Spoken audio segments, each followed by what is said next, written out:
Stephanie, I'm at the mall and I see your boyfriend walking around with some fat bitch. Jess, what do you mean? I'm with my boyfriend right now.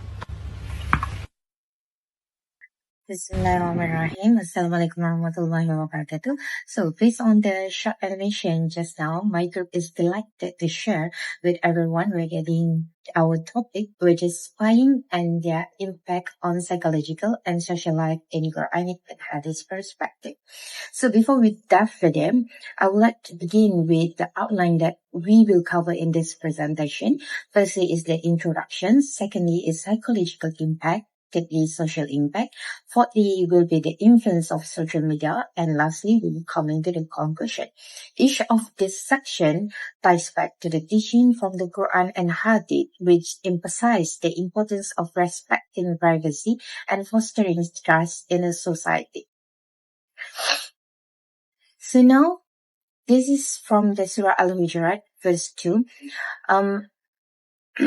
It's clearly highlighted mentioned here, which is, and do not spy by each other. Would one of you like to eat the flesh of his brother when that you would detest it?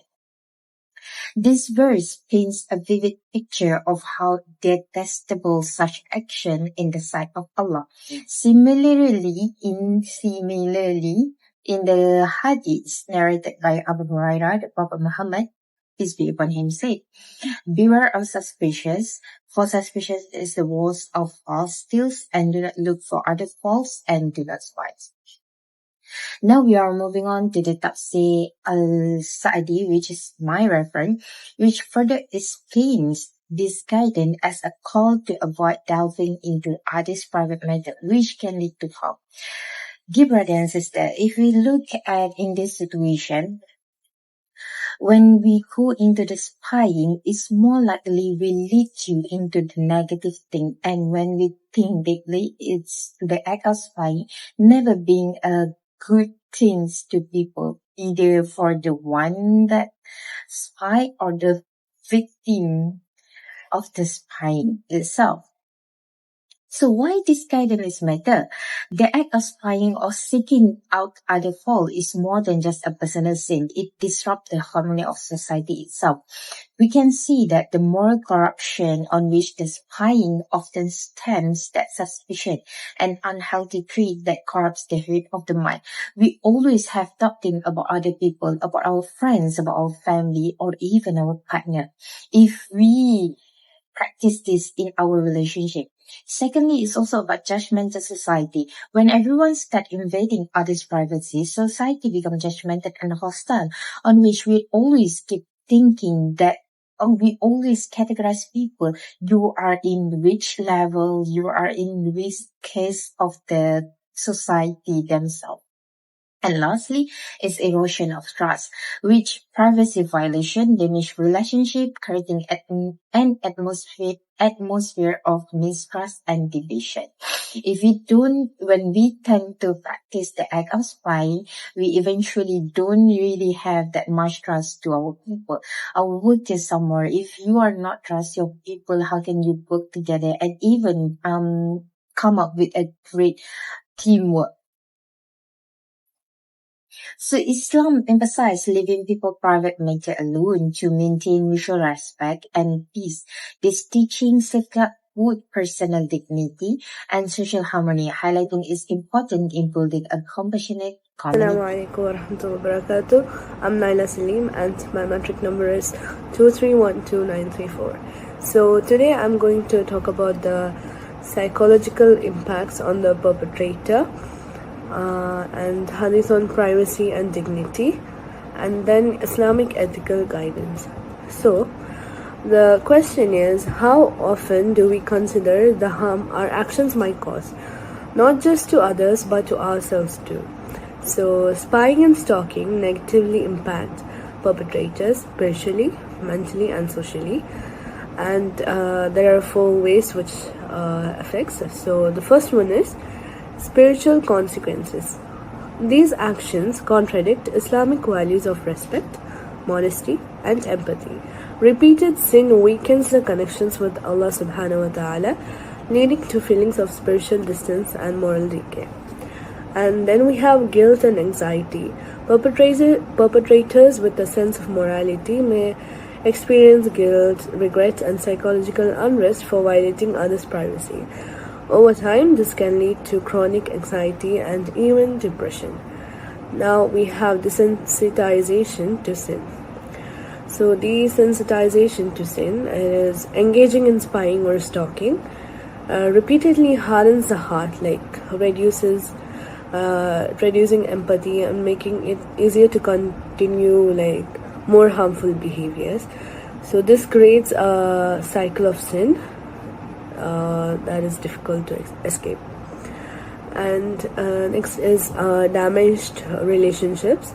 Once their behavior is discovered, like when it comes out, the perpetrators may lose the trust of others, leading to isolation and strained or broken relationships with family, friends, and the community.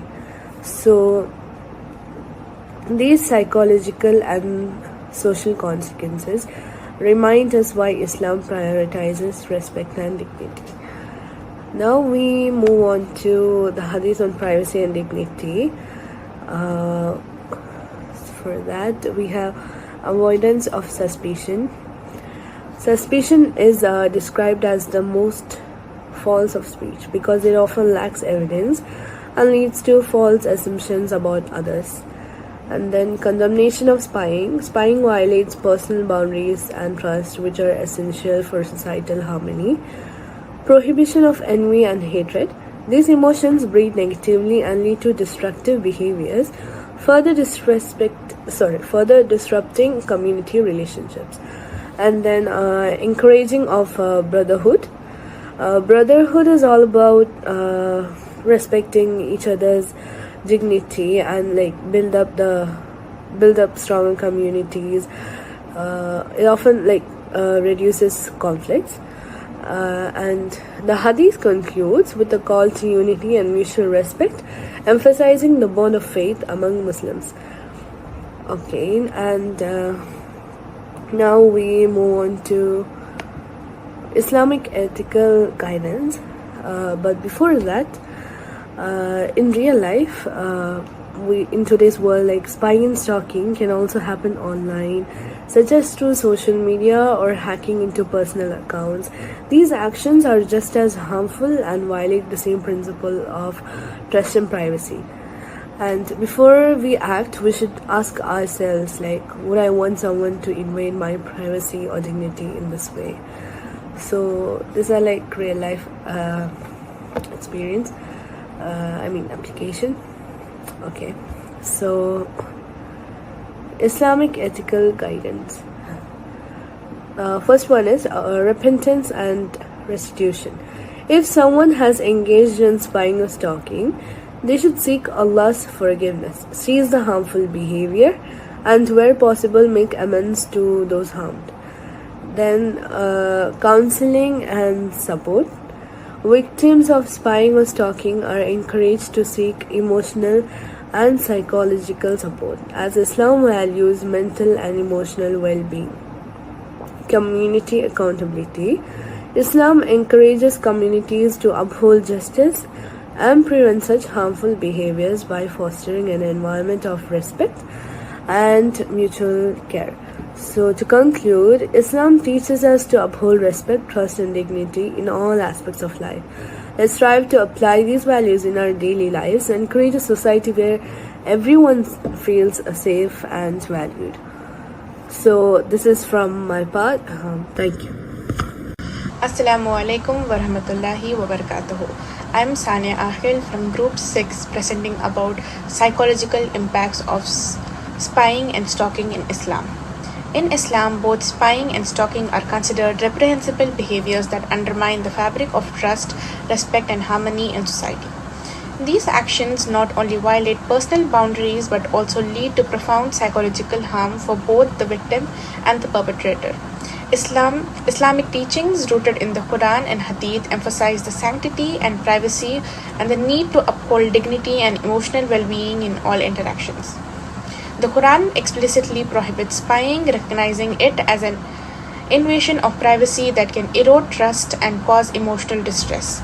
The clear directive from Surah Al-Hujurat, chapter number 49, verse number 12, underscores the importance of maintaining trust and safeguarding personal spaces in fostering a cohesive community. Psychological impacts on the victim.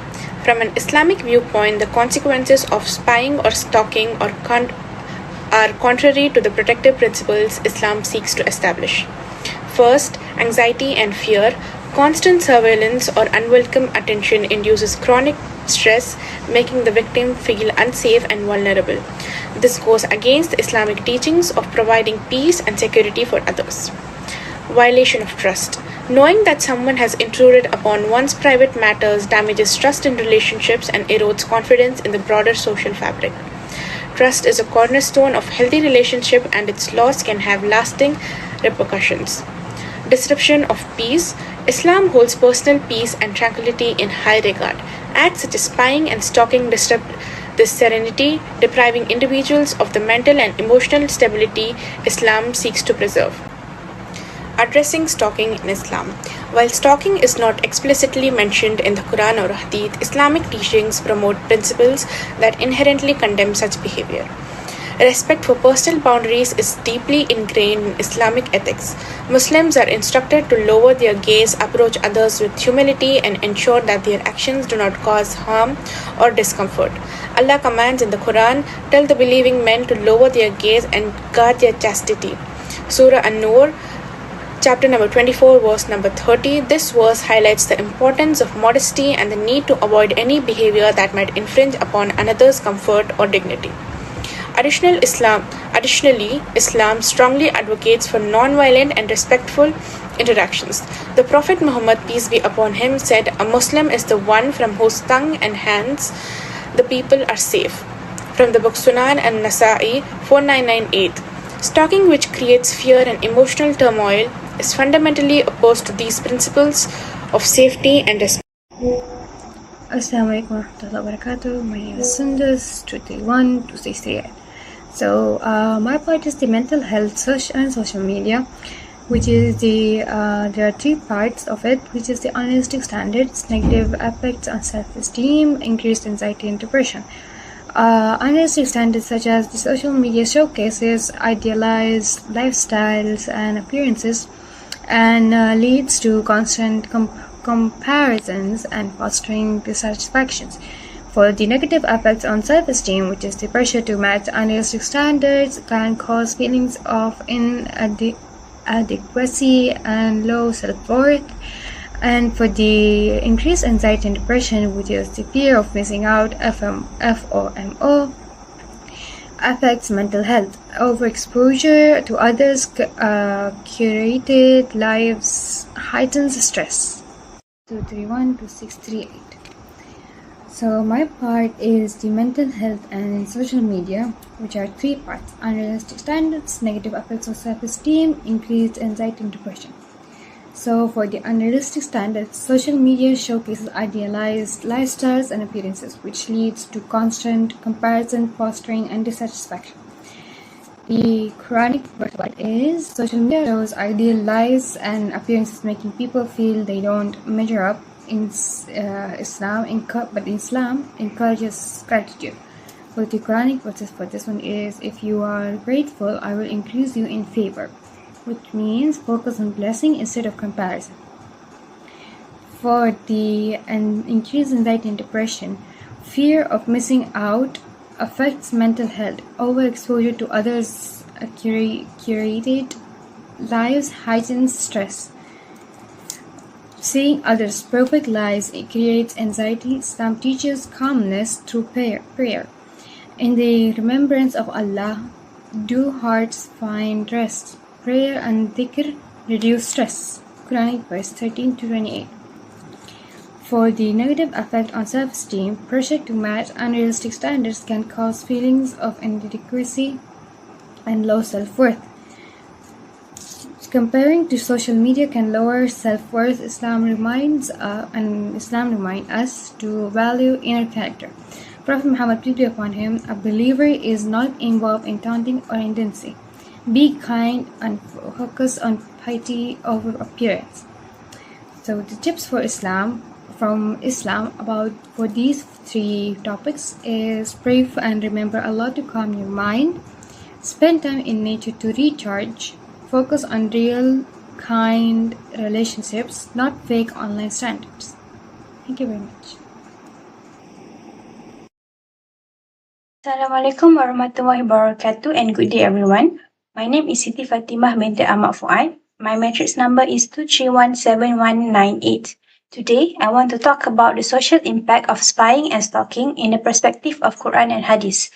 My main discussion is how spying and stalking can lead to erosion of trust, thus contribute to the disintegration of social harmony. Before I start, I would like to share a hadith narrated by Abu Barzah al-Aslami. Rasulullah sallallahu alaihi wasallam said, "Do not pry into the affairs of the Muslim, for he who will pry into the affairs of the Muslim, Allah will pry into his affairs, and he whom Allah follows inquisitively is disgraced by him in his own house." This hadith shows the impact of prying into other people's affairs, whether for good or for bad, is frowned upon as it usually leads to gossip. In the era of social media, protecting one's privacy has grown more difficult because everything is available online. Stalking incidents have significantly increased in tandem with the rise in social media use, particularly on Facebook and Instagram. In Malaysia, a survey conducted by an online magazine on cyberstalking shows an alarming 46% of respondents who disclose experiencing some form of online stalking, and 56% of respondents express their willingness to share passwords and information that could endanger their privacy and help stalkers pinpoint their location. These statistics shows how easy for stalkers to use real-time info and public posts to find out private information on the victim. This will also allow the stalker to impersonate others or create fake accounts to gain the trust of the victim. The impact for stalking and spying is profound. Ultimately, when people feel violated or judged, they often withdraw from social interactions, creating isolations and division. Invasion of privacy violates dignity and making people feel unsafe and disrespected. For instance, if a woman is subjected to stalking, she would always feel unsafe and uncomfortable leaving her house or interacting with other people because she did not know who she could trust in the community. On top of that, spying often leads to gossip, which in Surah Al-Hujurat, Allah compares to eating the flesh of a dead brother. This graphic image shows how destructive gossip is to social unity. Not only does gossip propagate false information, it also breeds mistrust among neighbors, especially when it is fed with information obtained through eavesdropping. If members of society aren't able to trust one another, suspicion and gossip could happen, which will destroy any semblance of Islamic community. Trust is an essential pillar of a peaceful community. It strengthens bonds and encourages mutual respect. Lastly, spying and stalking could negatively affect justice in a community. Innocent people may be falsely accused as a result of eavesdropping and stalking, harming their relationships and reputations. Frequently, the accused will not even be given the chance to defend themselves. As mentioned in Surah An-Nisa, ayat 58, "Indeed, Allah commands you to render trust to whom they are due, and when you judge people, to judge with justice." This verse highlights that trust and justice are deeply interconnected. If we rely on gossip as a source of information, which is the aftermath of spying and stalking, we cannot ensure that true justice is upheld. Breaking trust has serious repercussions, including increasing conflict, decreasing cooperation, and causing social disintegration. Islam encourages forgiveness and reconciliation in place of these actions. We can create more cohesive and stronger communities by maintaining trust and honoring the privacies of others. Thank you. Dear brother and sister, now we are going to the age of social media. Back then, if you want to associate or maybe you want to do this practice of spying, we need to go all long way. For instance, we need to follow that person. We need to know more about that person before we can gather more information about that specific person. Or even in some cases, we even hire somebody just to know about the information of that particular person. But now we can literally gather the information anywhere, everywhere by just going to their social media. And this take in a few forms that I have listed down here, which is firstly is a stalking profile. This fosters jealousy and leads to unhealthy comparison. So when you are intent to know more about that person, who they indulge with, who is their community, who is they associate with, we go to the social media and then do our lengthy stalking, lengthy spying, just to know more information about that thing. And if we look deeply into this matter, actually, when we do this act, it's often lead to ungrateful. We sometimes forget what happened, the bounties, the goodness that Allah had granted us. So this is why this spying is really bad thing. And then secondly is about hacking account. So this hacking account often done to manipulate or misuse information. We know that when the person hacks somebody's account, they will attain the information, the private information. And we also know that social media is something we foster what we want to share with everyone, what we want to share in public. But when we come to hacking the account of somebody, it's said that you are violated that privacy. You have violated that person's privacy, something that they don't intend to share, something that maybe is matter to someone. So this is why spying is really dangerous. And then lastly is a sharing private details, which frequently result in gossip and backbiting. Now, may Allah protect us. So literally when we say about this thing is really common that happen in community. Often that we do, this kind of person, you're already married to this person. That's how they started. And there will be an version on that. To such action amplify the negative psychological and social effect we have discussed earlier. Further emphasizing the relevance of Islamic guidance in this digital era.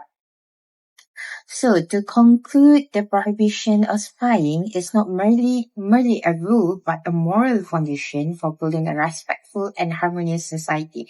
By avoiding such acts, individuals protect their dignity and contribute to social cohesion. As Top Saadi highlight, this teaching serves as a reminder to prioritize trust and respect, which are essential for personal and communal well-being. So thank you for your attention. That's all from my group. Thank you.